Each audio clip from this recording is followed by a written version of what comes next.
acabei fazendo um auto-enfrentamento aqui, descobrindo coisas que eu não tinha a menor ideia de que eu precisava melhorar. E no fim eu saí ganhando muito satisfeito. Obrigado. Para mim também foi uma experiência enriquecedora, foi muito bom.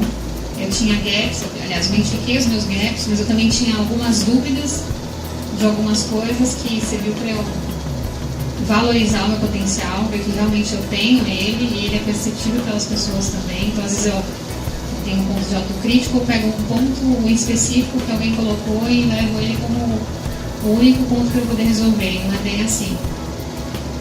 Para mim foi ótimo, eu acho que eu saí também um profissional melhor aqui, e além do profissional, um ser humano, que eu acho que o aspecto comportamental a gente também atuou, trabalhou, e eu acho que isso é um diferencial no treinamento de vendas, normalmente focado em resultado, número, e aqui olhou todo, olhou o ser humano profissional e pessoal.